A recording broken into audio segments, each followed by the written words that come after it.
The Tale of Squirrel Nutkin by Beatrix Potter. Read by John Walker.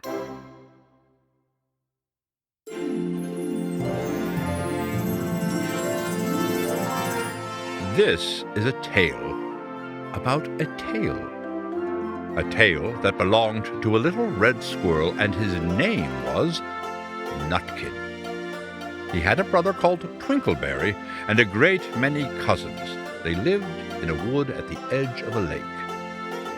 In the middle of the lake there is an island covered with trees and nut bushes, and amongst those trees stands a hollow oak tree, which is the house of an owl who is called Old Brown.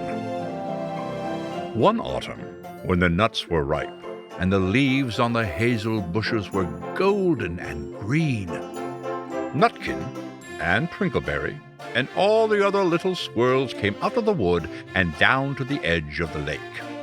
They made little rafts out of twigs, and they paddled away over the water to Owl Island to gather nuts. Each squirrel had a little sack and a large oar, and spread out his tail for a sail. They also took with them an offering of 3 fat mice as a present for Old Brown, and put them down upon his doorstep. Then Twinkleberry and the other little squirrels each made a low bow and said politely, "Old Mr. Brown, will you favor us with permission to gather nuts upon your island?"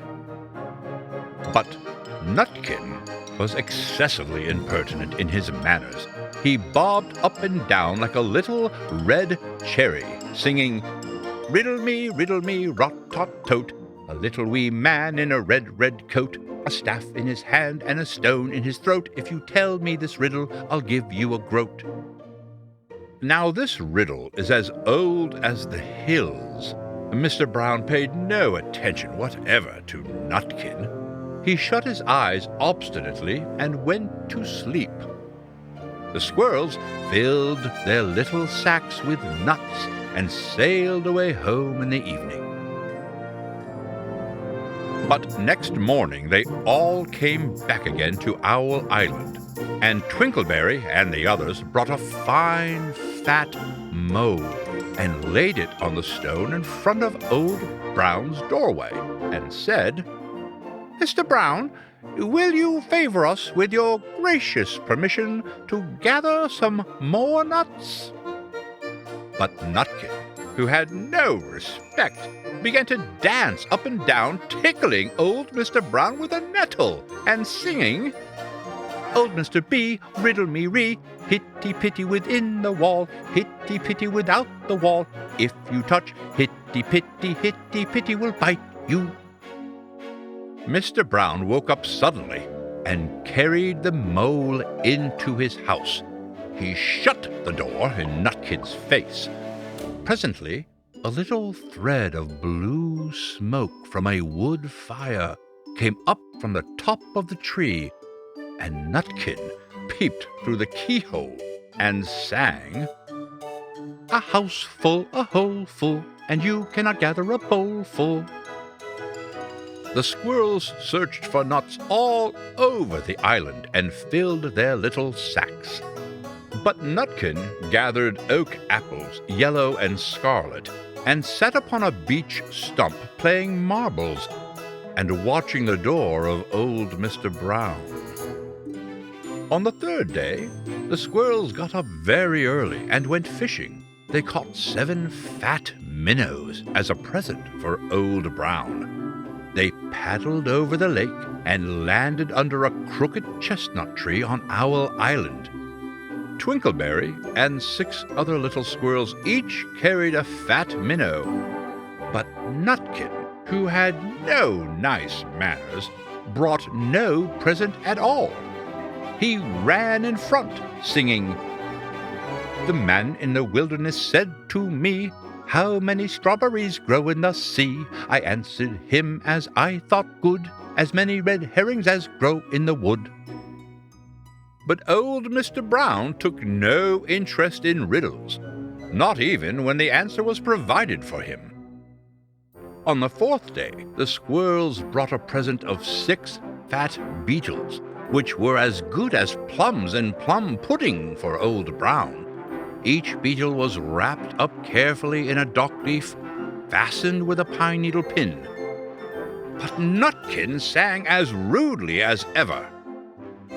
Old Mr. B, riddle me ree, flower of England, fruit of Spain, met together in a shower of rain, put in a bag, tied round with a string. If you'll tell me this riddle, I'll give you a ring. Which was ridiculous of Nutkin, because he had not got any rings to give Old Brown. The other squirrels hunted up and down in the nut bushes, but Nutkin gathered robin's pin cushions off a briar bush and stuck them full of pine needle pins.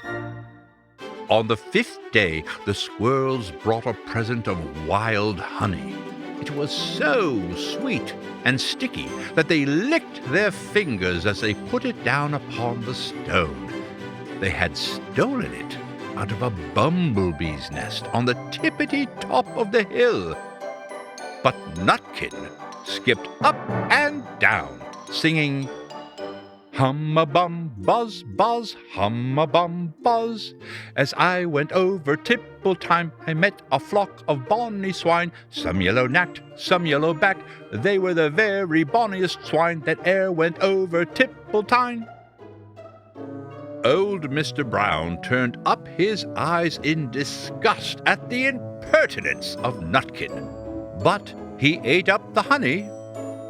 The squirrels filled their little sacks with nuts, but Nutkin sat upon a big flat rock and played 9 pins with a crabapple and green fir cones.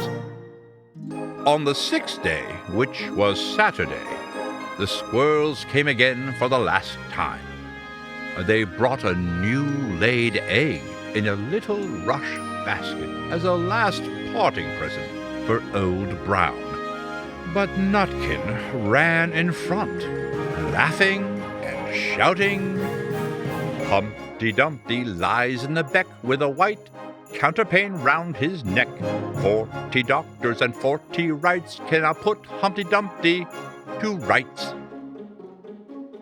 Now old Mr. Brown took an interest in eggs. He opened one eye and shut it again, but still he did not speak. Nutkin became more and more impertinent. Old Mr. B, hickamore, hackamore, on the king's kitchen door, all the king's horses and all the king's men couldn't drive hickamore, hackamore off the king's kitchen door. Nutkin danced up and down like a sunbeam, but still Old Brown said nothing at all. Nutkin began again. Arthur O'Bower has broken his band. He comes roaring up the land. The King of Scots with all his power cannot turn Arthur of the Bower. Nutkin made a whirring noise to sound like the wind, and he took a running jump right onto the head of Old Brown. Then all at once there was a flutterment and a scufflement and a loud squeak. The other squirrels scuttered away into the bushes.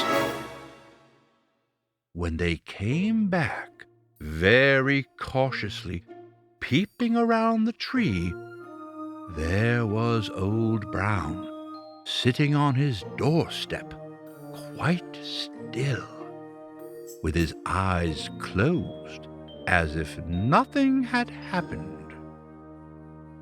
But Nutkin was in his waistcoat pocket. This looks like the end of the story, but it isn't.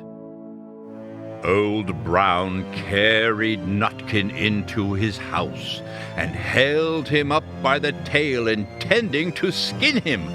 But Nutkin pulled so very hard that his tail broke in two, and he dashed up the staircase and escaped out of the attic window.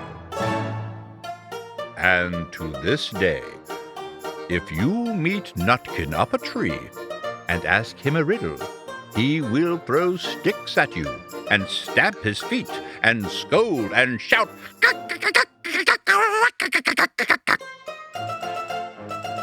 The end.